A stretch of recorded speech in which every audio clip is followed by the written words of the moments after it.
Me llamo Ramona Salazar. Nací en 1948, en un pueblo junto al mar, donde el viento salado marca la piel antes de que uno aprenda a protegerse. Fui enfermera toda mi vida. Trabajé en hospitales públicos donde la pintura se cae de las paredes y las madres gritan desde los pasillos porque no hay camillas, ni pañales, ni tiempo para el dolor. Fui madre también, aunque ese título a veces parece que me lo hubieran prestado, como un uniforme que una viste y devuelve después de cumplir con su turno. Mi hija, Natalia, nació cuando yo tenía 35 años. Una hija única, fruto de una decisión tardía, de esas que se toman con miedo y con esperanza al mismo tiempo. Su padre, Marcelo, me dejó antes de que naciera. Nunca supo de su existencia. No le guardé rencor, aunque a veces, cuando Natalia lloraba de noche y yo trabajaba 3 turnos para comprarle leche, me mordía la lengua para no gritarle a una sombra que ya no estaba. Aún así, le di todo lo que pude. Estudió en buenas escuelas, aprendió inglés y piano, se convirtió en abogada, se fue del país buscando mejores oportunidades. Cada una de sus cartas era una mezcla de orgullo y nostalgia. Pero con los años las cartas se volvieron mensajes, y los mensajes se hicieron menos frecuentes, hasta que solo quedaban llamadas en Navidad y en mi cumpleaños, si no estaba muy ocupada. Cuando Natalia tenía 38 años, volvió a casa por 3 semanas. Sola, delgada, con los ojos cansados y una sonrisa que parecía aprendida. No me contó mucho, solo que las cosas no habían salido como esperaba en Europa, que estaba atravesando una situación delicada, que necesitaba un poco de tiempo. Llegó con una maleta vieja y un bulto envuelto en mantas rosadas. Una bebé de semanas, con los puños cerrados como si se defendiera del mundo. Dijo que era adoptada, que se llamaba Lina, que le habían dado la custodia en circunstancias excepcionales, que ella no estaba preparada para cuidarla todavía, y que por eso me pedía, por un tiempo, que la tuviera conmigo. Yo no pregunté. No pregunté si la madre biológica era alguien cercano, ni por qué la niña se parecía a Natalia en la forma de los labios y en el pliegue de las orejas. No pregunté por qué su certificado de nacimiento parecía demasiado nuevo, ni por qué Natalia evitaba mirarme cuando hablábamos del futuro. Solo asentí, con ese cansancio que viene después de muchas guerras internas, y tomé en brazos a esa criatura tibia que olía a leche agria y a incienso. A los días Natalia se fue. Dijo que volvería pronto, pero no volvió. Mandaba dinero, a veces. Llamaba poco. Yo me convertí en madre otra vez, aunque nadie lo dijera en voz alta. Fui madre en la práctica, en las desveladas, en las enfermedades, en los cumpleaños con tortas de 2 pisos, en los uniformes cosidos a mano, en las canciones que inventé para dormirla. Los años pasaron sin que yo los contara. Lina creció en esta casa de madera, con vista al mar, creyendo que era mi nieta. Y yo nunca le desmentí eso. ¿Para qué? ¿Qué sentido tenía arrebatarle la idea de que su madre estaba lejos pero la quería? A veces me preguntaba si estaba haciendo lo correcto. Si mentir con silencios era mejor que decir la verdad. Pero luego la veía correr por el patio con las rodillas raspadas y el alma liviana. Y pensaba que sí, que era mejor así. La escuela, las amigas, los cumpleaños, los paseos al puerto, todo lo compartíamos. Ella decía, mi abuela, con un cariño que me dolía y me curaba a la vez. Cuando llegó a la adolescencia me empezó a llamar Ramona, como si quisiera tomar distancia, pero luego, en las noches de fiebre, o cuando algo le dolía mucho, todavía me decía Abu. Y ese sonido me volvía a ablandar los huesos. Ahora Lina tiene 16 años. Es alta, huesuda, con la piel blanca que no es de esta costa, y los ojos color miel que a veces parecen leer pensamientos. Sueña con irse, estudiar biología marina, viajar. Yo la escucho con atención, sonrío, la aliento. Pero por dentro me muero. Me muero porque la sola idea de que se aleje me hace sentir como si volviera a quedarme sin hija. Como si otra vez me fueran a arrancar lo que amé más allá de la lógica. Hace unas semanas, mientras limpiaba la alacena alta de la cocina, encontré una caja que no recordaba. Dentro había cosas de Natalia. Una bufanda, cartas viejas, un sobre cerrado con una letra que conocía demasiado bien. En la parte de atrás decía: «Para cuando ya no haya secretos». No lo abrí. Lo guardé, temblando, como quien encuentra dinamita en el armario. Desde ese día, algo cambió. Empecé a notar detalles. La forma en que Lina me observa cuando hablamos de sus orígenes. La manera en que evita ciertas preguntas. Y, sobre todo, ese sueño que tuve hace 3 noches. Estaba en el hospital, con un bebé en brazos, y alguien me decía: «Es tuya, pero no puedes decirlo». Me desperté llorando. Y por primera vez en muchos años, me pregunté: ¿qué hice con la verdad? ¿Dónde la escondí? ¿Y si ya es tarde para repararla? Porque el amor, aunque cure, no siempre salva. Y porque una mentira puede pudrir incluso lo más tierno, lo más sincero, si se deja mucho tiempo en la oscuridad. Yo fingí no saber. Fingí tan bien que casi lo creí.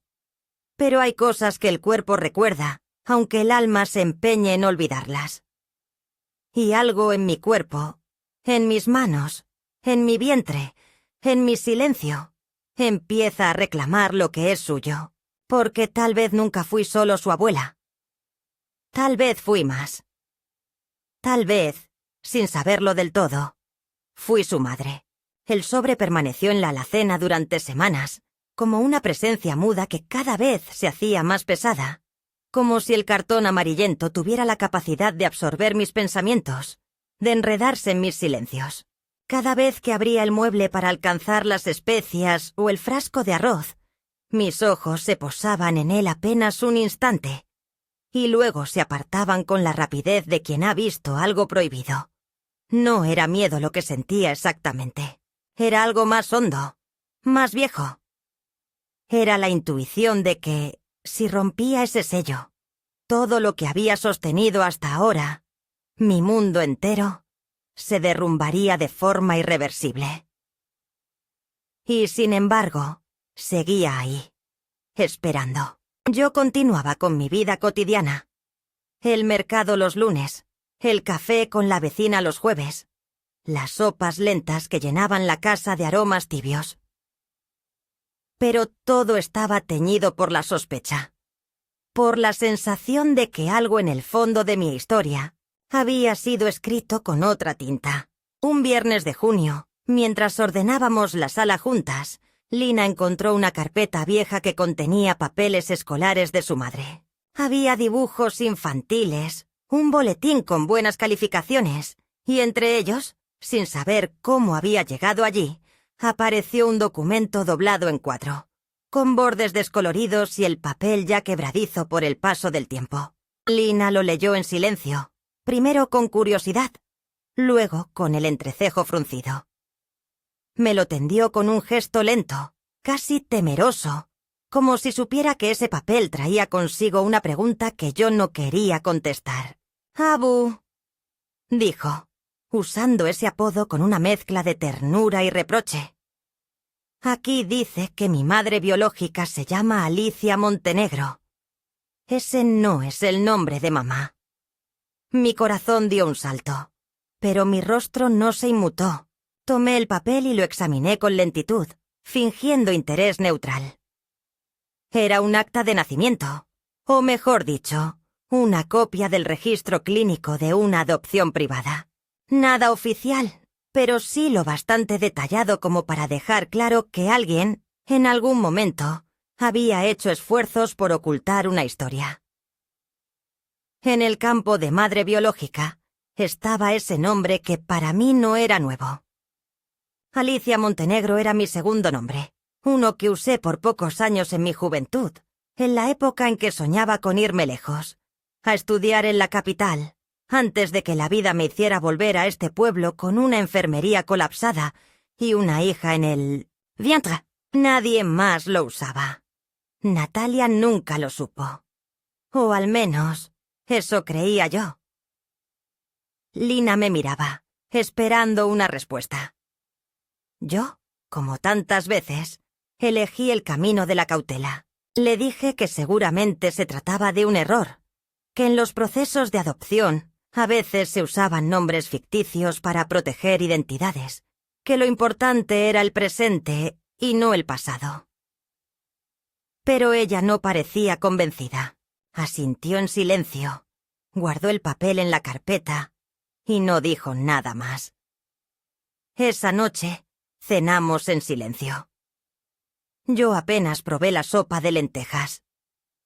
Lina, con el tenedor en la mano, movía los fideos sin llevarse nada y a la boca. Había en el aire una tensión nueva, espesa, como la humedad antes de una tormenta. Me fui a la cama temprano, pero no pude dormir. En mi mente se repetía una frase que me golpeaba como un eco. Ese nombre no lo inventó nadie. Ese nombre es mío. Al día siguiente decidí llamar a Natalia. Era sábado por la mañana en Europa, aún temprano aquí. Marqué el número que tenía guardado desde hacía años, uno que pocas veces contestaba. Después de varios tonos, su voz apareció al otro lado de la línea, un poco ronca, sorprendida. ¿Mamá? ¿Todo bien? Me tomé un momento antes de hablar. Le dije que sí, que todo estaba bien, que solo quería saber cómo estaba. Hablamos del clima, de su trabajo, de una amiga suya que se había operado la espalda. Yo buscaba el momento justo, el tono adecuado, una grieta por donde pudiera colar la pregunta sin que sonara como una acusación. Pero no existe forma amable de preguntar si tu hija te robó a tu propia hija. Finalmente, con voz suave, dije: Lina encontró un papel, un documento. Dice que su madre biológica se llama Alicia Montenegro. ¿Tú sabes algo de eso? Del otro lado hubo un silencio largo, muy largo. Pude oír el sonido de su respiración, cómo se volvía más corta, más irregular. Después su voz se hizo audible, baja, temblorosa. «No sé de qué me hablas», dijo. «No recuerdo haber dejado nada así. Probablemente es un error».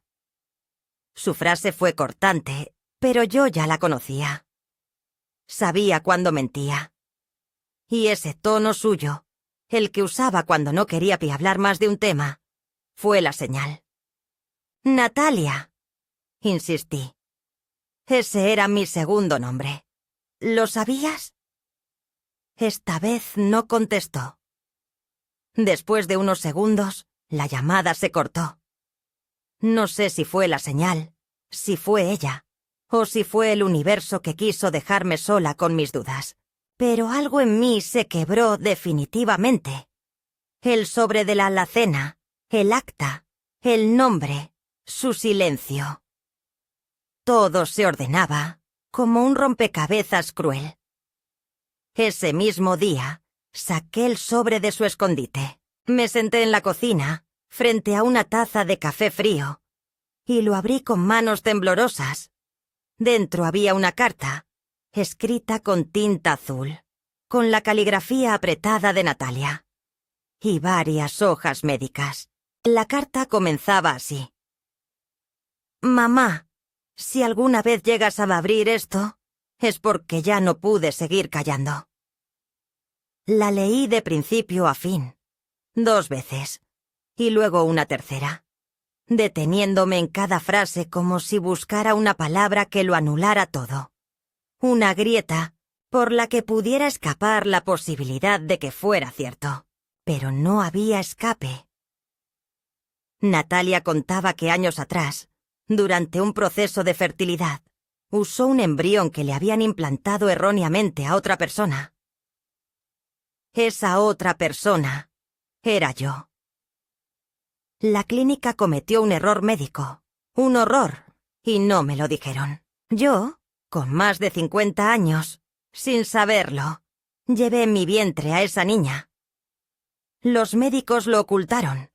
Natalia lo permitió. Y luego, cuando la niña nació y se vieron los riesgos, cuando Natalia no pudo con la culpa o el miedo, decidió dejarla conmigo, no como hija, sino como nieta, como un favor temporal, como si el tiempo pudiera hacer olvidar la verdad. La última frase de la carta me taladró. No sabía cómo decírtelo. No supe cómo ser madre, ni cómo ser hija. Solo supe esconderme. Guardé las hojas, limpié mis lágrimas con el borde del delantal y me quedé en la mesa, inmóvil, mientras el sol descendía lentamente por el cielo de la tarde. No había rabia. No aún. Solo una tristeza tan profunda que parecía venirme desde los huesos. Una sensación de traición doble, de mi hija y de mí misma, por no haber querido ver. Me dije que el amor lo podía todo, que yo había criado a Lina con el alma, pero también supe, con una certeza amarga, que el amor no siempre basta para sostener una mentira.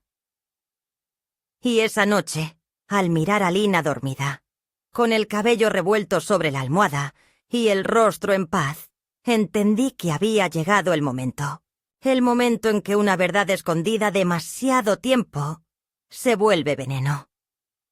El momento en que, por mucho que una quiera proteger a los suyos, lo único que logra es envenenarlos con silencios.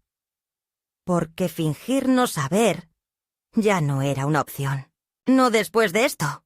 Después de aquella noche, algo dentro de mí comenzó a derrumbarse con una lentitud cruel, como un edificio que no cae de golpe, sino que se desploma por dentro, piso por piso, dejando la fachada intacta. La verdad se había instalado en mi casa como una nueva inquilina. No hablaba, no exigía nada, pero su sola presencia lo alteraba todo. Lina seguía con sus rutinas. El colegio, las tareas, sus prácticas de guitarra. Pero algo en su manera de mirarme había cambiado. Era apenas perceptible, pero estaba ahí. Una distancia, una pausa entre sus frases, una pregunta muda que parecía colgar en el aire cada vez que me hablaba. Yo fingía normalidad. Me levantaba temprano, le preparaba su desayuno, la despedía con un beso en la frente como si todo estuviera en su sitio. Pero dentro de mí, el caos era absoluto. Cada vez que la escuchaba reír, sentía una punzada en el pecho, como si esa risa no me perteneciera del todo. Cada vez que me llamaba Abu, esa palabra me dolía, no porque fuera falsa, sino porque era incompleta.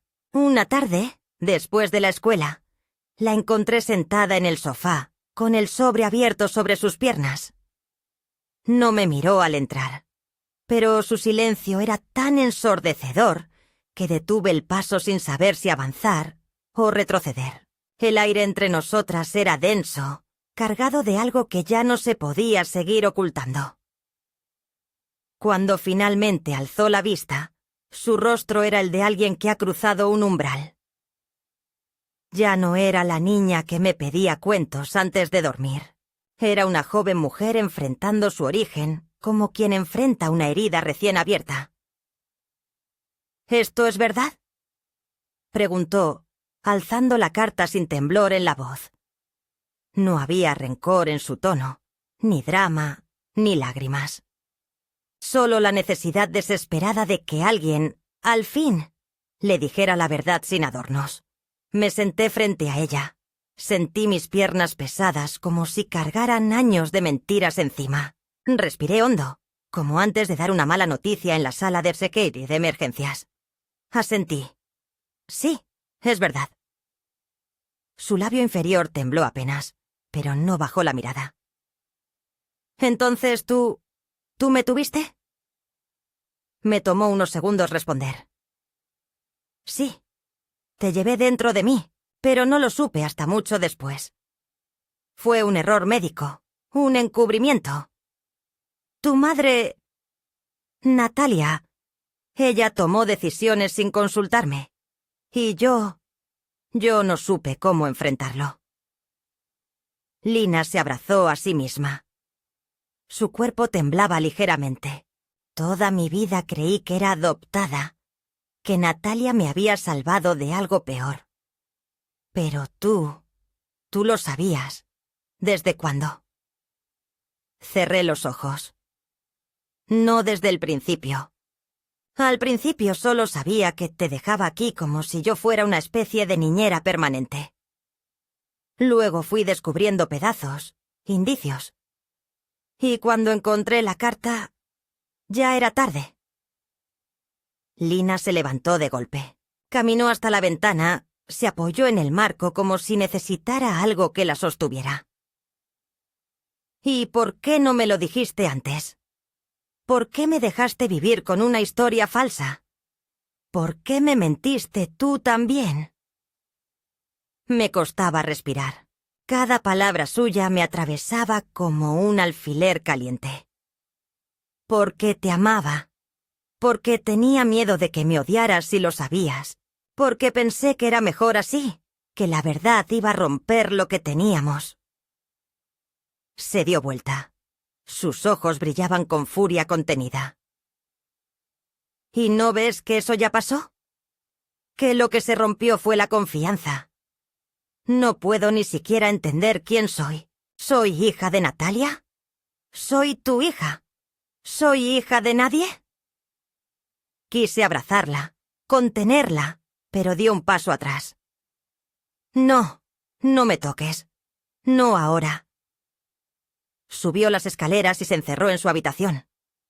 Durante horas no bajó. No respondió a mis llamadas. No salió ni siquiera para cenar. Esa noche dormí sentada en la sala, con el cuerpo entumecido y la mente revuelta, repasando cada instante en que tuve la oportunidad de decirle la verdad y la dejé pasar. Pensé en su primer diente de leche, en su miedo a las tormentas, en su primera menstruación. Estuve ahí para todo, pero no para lo más esencial.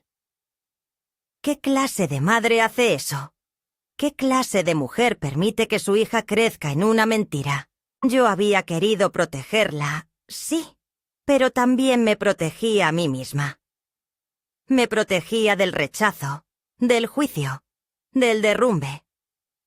Y ahora que todo se había derrumbado igual, me quedaba el vacío. Y el silencio. Al día siguiente, su cama estaba hecha, sus cosas seguían en su lugar, pero Lina ya no estaba. Sobre la mesa, una nota breve, escrita con tinta negra. Voy a casa de Martina. No sé cuánto tiempo. No me llames. Necesito pensar.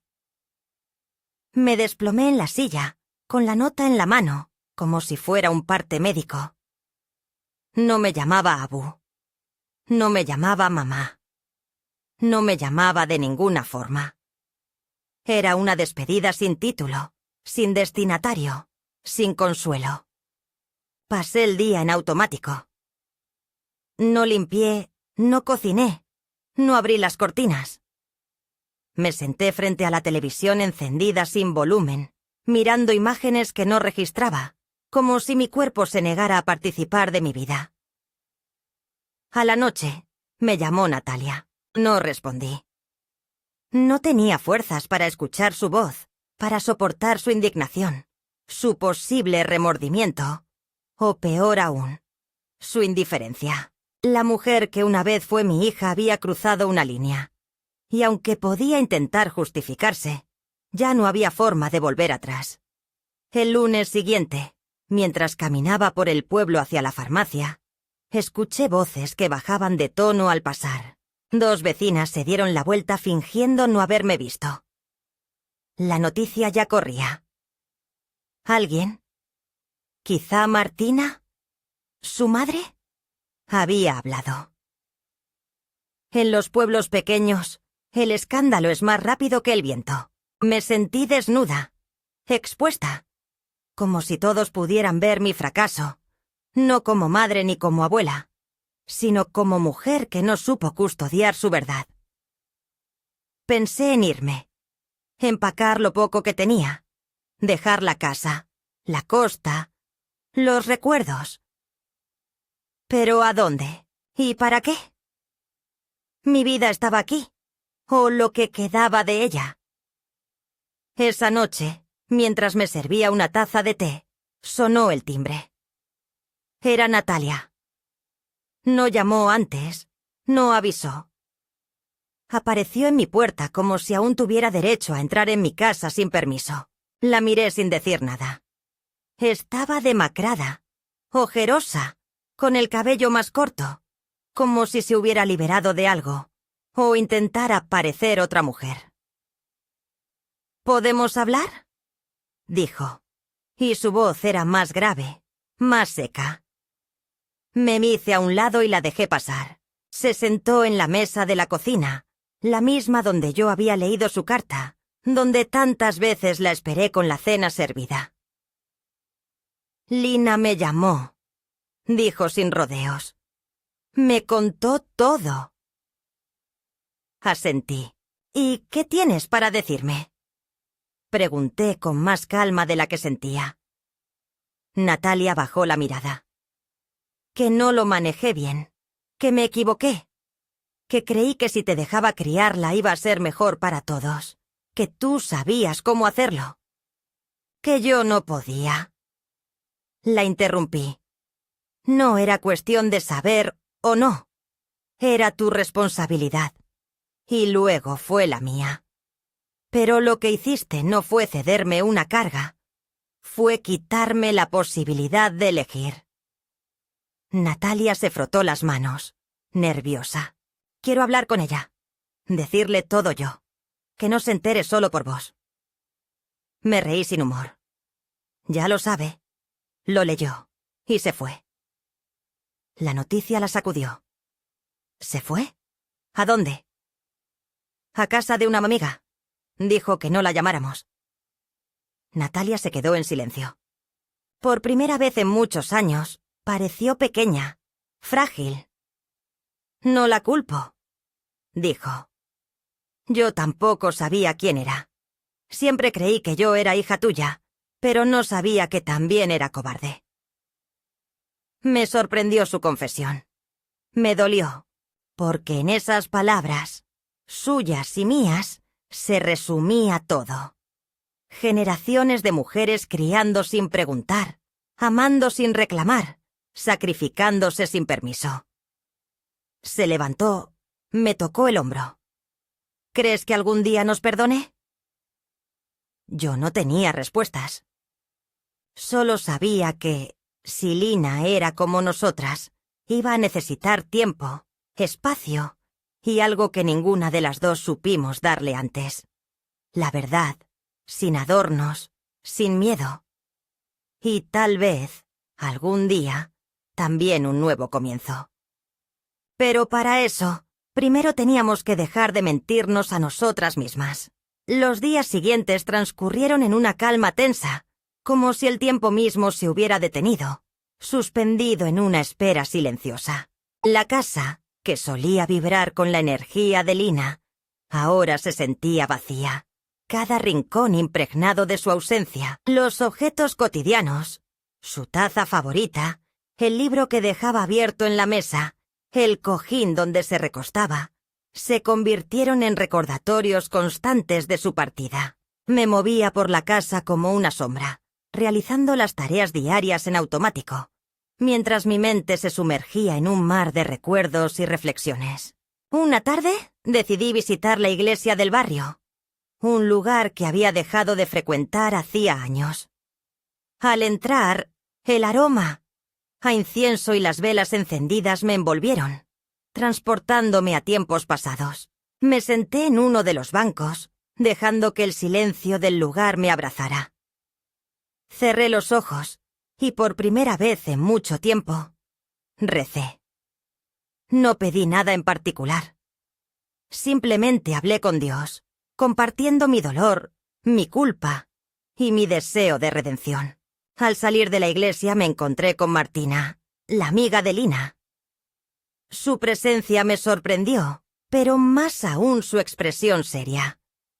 Me dijo que Lina estaba bien, pero que necesitaba tiempo y espacio para procesar todo lo que había descubierto. Agradecí sus palabras y le pedí que le transmitiera a Lina que la amaba y que estaría esperando su regreso, sin presiones ni reproches.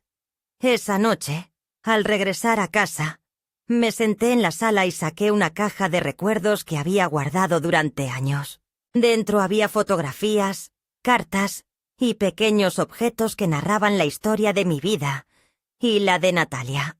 Al revisar cada elemento, comprendí que, a pesar de los errores y las omisiones, el amor siempre había estado presente, aunque a veces se manifestara de formas torpes o silenciosas. Decidí escribirle una carta a Lina, no para justificarme, sino para abrirle mi corazón. Le conté sobre mi juventud, mis miedos, mis decisiones y, sobre todo, sobre el amor incondicional que sentía por ella desde el momento en que la tuve en mis brazos. Le confesé mis errores, mis silencios y mi deseo de construir una relación basada en la verdad y el respeto mutuo.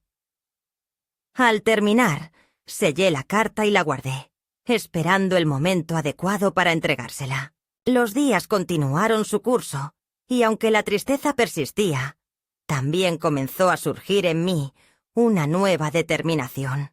Comprendí que no podía cambiar el pasado, pero sí podía influir en el presente y en el futuro. Decidí retomar actividades que había dejado de lado. Empecé a cuidar mi jardín, a leer libros que tenía pendientes y a participar en actividades comunitarias.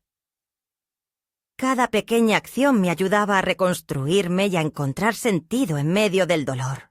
Un día, mientras regaba las plantas, escuché el sonido del portón abriéndose. Al voltear, vi a Lina parada allí, con una expresión indecisa. Mi corazón latió con fuerza, pero me contuve. Me acerqué lentamente y, sin decir una palabra, la abracé. Ella correspondió al abrazo y en ese gesto supe que aunque el camino sería largo, estábamos dispuestas a recorrerlo juntas. Esa noche compartimos una cena sencilla. Hablamos poco, pero la presencia mutua era suficiente. Al finalizar, le entregué la carta que había escrito. Le dije que no necesitaba leerla de inmediato, que lo hiciera cuando se sintiera preparada. Ella asintió y la guardó en su bolso. En los días siguientes, comenzamos a reconstruir nuestra relación, paso a paso. Hubo momentos de silencio, de lágrimas, pero también de risas y complicidad. Compartimos historias, cocinamos juntas, y poco a poco, el vínculo entre nosotras se fortaleció. Comprendí que el amor verdadero no se basa en la perfección, sino en la voluntad de sanar, de perdonar y de seguir adelante. Un día, mientras caminábamos por la playa, Lina me tomó de la mano y me dijo: «Gracias por no rendirte». Sus palabras me conmovieron profundamente. Le respondí que el amor de una madre no conoce límites ni condiciones, y que siempre estaría allí para ella. En ese momento, supe que a pesar de todo, habíamos encontrado un nuevo comienzo. El regreso de Lina a casa fue un bálsamo y una herida al mismo tiempo. Su presencia llenaba los espacios vacíos, pero también traía consigo el peso de las palabras no dichas y las emociones contenidas. Nos movíamos en una danza cuidadosa evitando los temas espinosos, aferrándonos a la cotidianidad como si fuera una tabla de salvación. Sin embargo, la calma era frágil. Una tarde, mientras preparábamos la cena, Lina me miró fijamente y dijo: «Necesito hablar con Natalia». Su voz era firme, decidida. Asentí, comprendiendo que era un paso necesario. La llamé esa noche y acordamos encontrarnos en un café al día siguiente. El encuentro fue tenso. Natalia llegó puntual, vestida con su habitual elegancia, pero con el rostro marcado por la preocupación. Lina, por su parte, estaba serena, pero sus ojos reflejaban una tormenta interna. Se sentaron frente a frente, y yo me mantuve en silencio, observando. Lina comenzó: «Necesito entender por qué tomaste las decisiones que tomaste. ¿Por qué me dejaste con Ramona? ¿Por qué ocultaste la verdad?». Natalia suspiró, bajando la mirada. «No fue fácil para mí. Estaba asustada, abrumada. Pensé que era lo mejor para ti». ¿Lo mejor para mí? ¿Dejarme sin una madre, sin una identidad clara? ¿Mentirme durante años?, replicó Lina, su voz quebrándose. «No quería hacerte daño», murmuró Natalia. «Pero lo hiciste», respondió Lina, levantándose y saliendo del café sin mirar atrás. Esa noche, Lina no volvió a casa. Me llamó para decirme que necesitaba tiempo para pensar, para procesar todo. Me sentí impotente, deseando poder aliviar su dolor, pero sabiendo que debía respetar su espacio. Los días pasaron lentamente. Natalia intentó comunicarse con Lina, pero sin éxito. Me visitaba con frecuencia, buscando consuelo, pero nuestras conversaciones eran tensas, llenas de reproches y silencios incómodos. Una tarde, decidí hablar con Natalia con franqueza. «Necesitas asumir la responsabilidad de tus acciones», le dije. «No puedes esperar que Lina te perdone de inmediato. Debes demostrarle que estás dispuesta a reconstruir la relación desde la verdad y la honestidad». Natalia asintió, con lágrimas en los ojos. Mientras tanto, yo me sumergía en mis recuerdos, buscando entender en qué momento perdimos el rumbo. Revisé viejas cartas, fotografías, intentando encontrar pistas que me ayudaran a comprender nuestras decisiones. Me di cuenta de que el miedo y la vergüenza nos habían llevado a ocultar la verdad, creyendo que era una forma de protección, cuando en realidad estábamos construyendo un muro entre nosotras. Después de varias semanas, Lina regresó a casa. Su rostro mostraba señales de agotamiento, pero también una determinación renovada. Nos sentamos en la sala, y ella me dijo: «He estado pensando mucho. Quiero reconstruir mi relación contigo y con Natalia, pero necesito que ambas sean completamente honestas conmigo». Le aseguré que así sería. Organizamos una reunión en casa, las tres juntas. Fue un encuentro emotivo, lleno de confesiones, lágrimas y abrazos. Natalia pidió perdón sinceramente, reconociendo sus errores y expresando su deseo de enmendar el daño causado. Lina, aunque aún dolida, aceptó sus disculpas, dejando la puerta abierta para una reconciliación gradual. A partir de ese momento, comenzamos a reconstruir nuestra familia, paso a paso. Participamos en sesiones de terapia familiar, compartimos actividades juntas y, sobre todo, nos comprometimos a mantener una comunicación abierta y sincera. Fue un proceso largo y desafiante, pero cada pequeño avance fortalecía nuestro vínculo.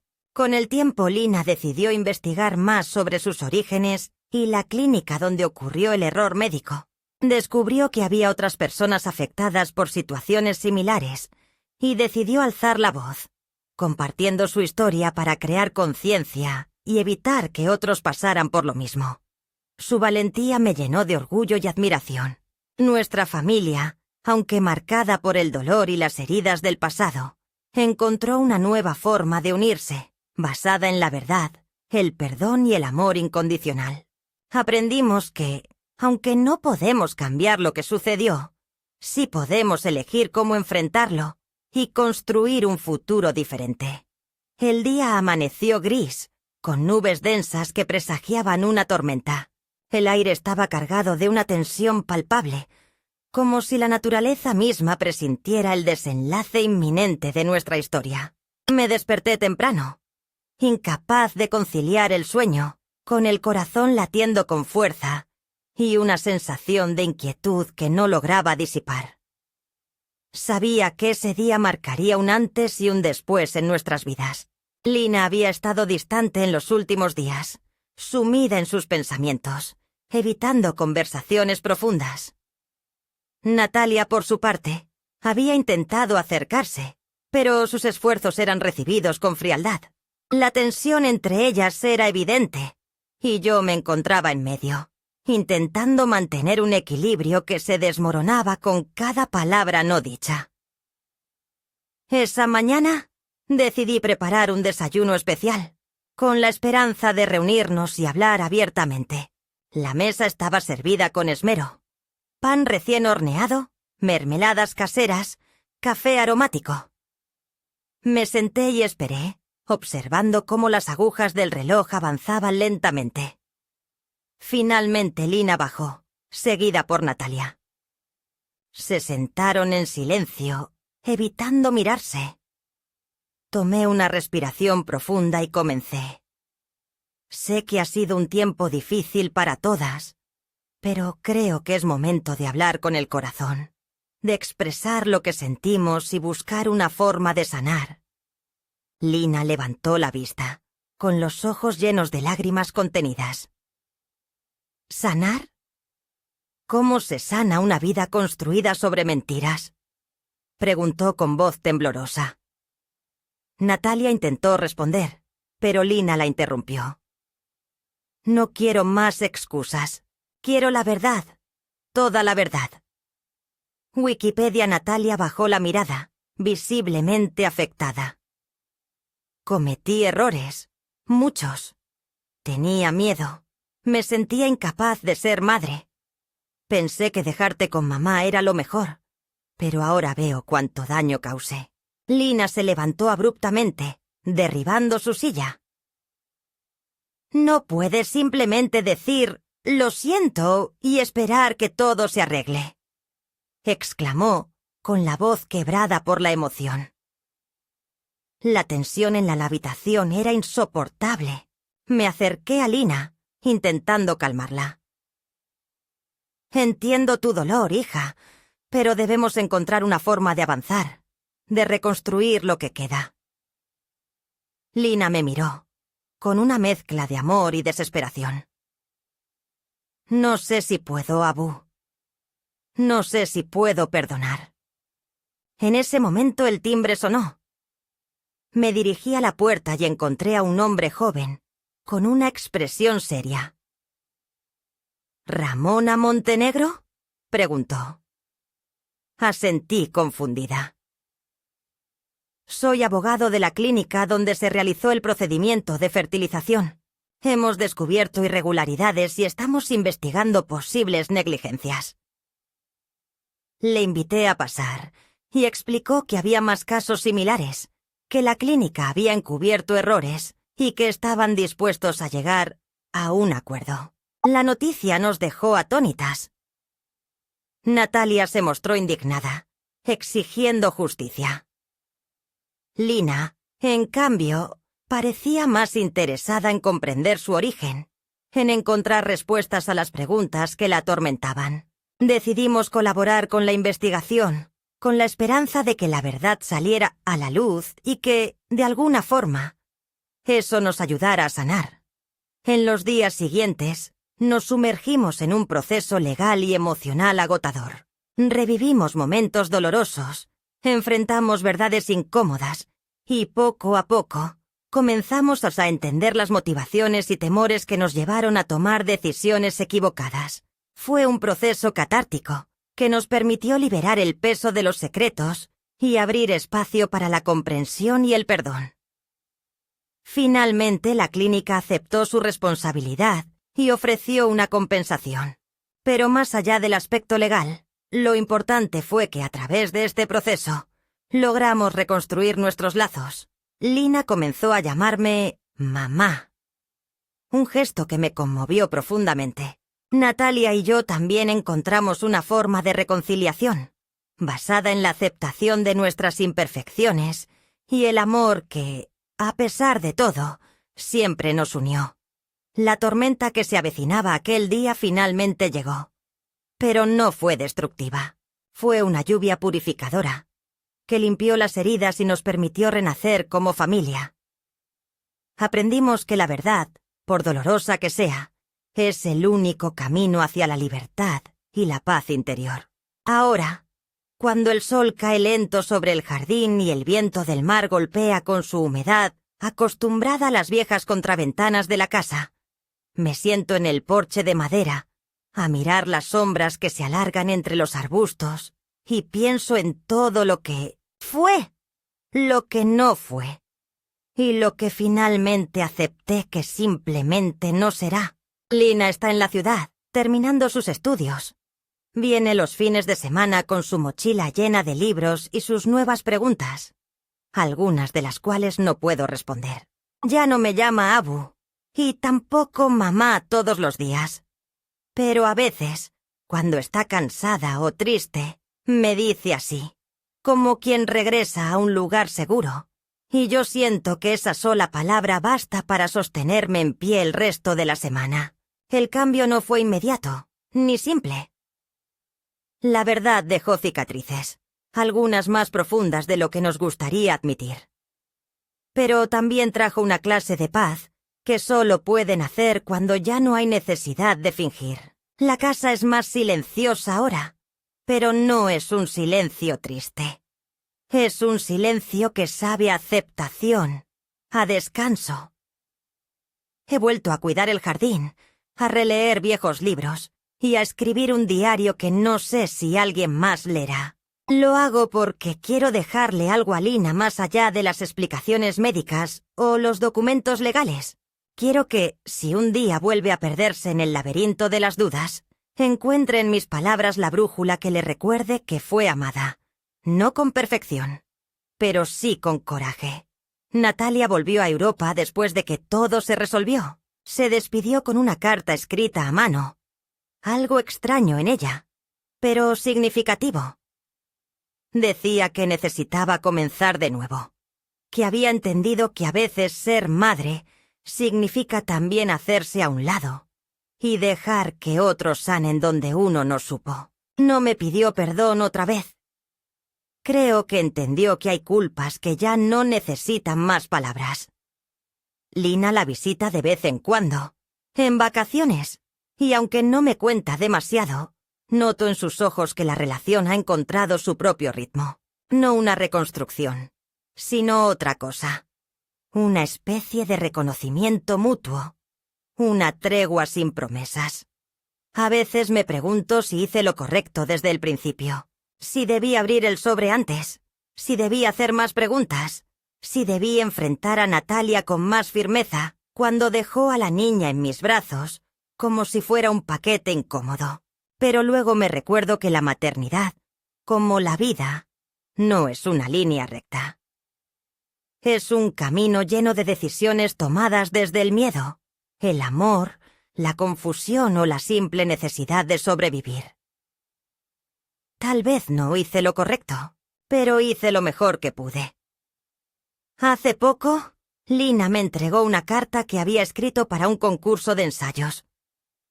Era sobre su familia, y yo no sabía que la había escrito hasta que la dejó sobre mi mesa una tarde antes de regresar a la ciudad. Decía que hay verdades que se entierran por miedo, pero que tarde o temprano la tierra las escupe porque no están hechas para la oscuridad. Decía que su familia no era una sola línea, sino un mapa enmarañado con caminos que se cruzan, se alejan y vuelven, y que en el centro de ese mapa estaba yo, no como heroína, ni como mártir, sino como el punto fijo que la sostuvo cuando todo lo demás temblaba. Lloré esa noche, no por tristeza, sino por la certeza de que, aunque el camino fue largo y desparejo, algo en mí logró sostenerla, aunque fuera a mi manera. Plantamos un árbol en el jardín hace unas semanas. Un roble joven, aún delgado, pero fuerte. Lina dijo que quería que creciera aquí, que algún día, cuando ya no esté, ese árbol le recuerde que las raíces importan, aunque no siempre se vean. Yo lo riego cada mañana, con una ternura que no sabía que me quedaba. Y mientras lo hago, sonrío, porque sé que no todas las historias terminan con un perdón perfecto, ni con un abrazo de película.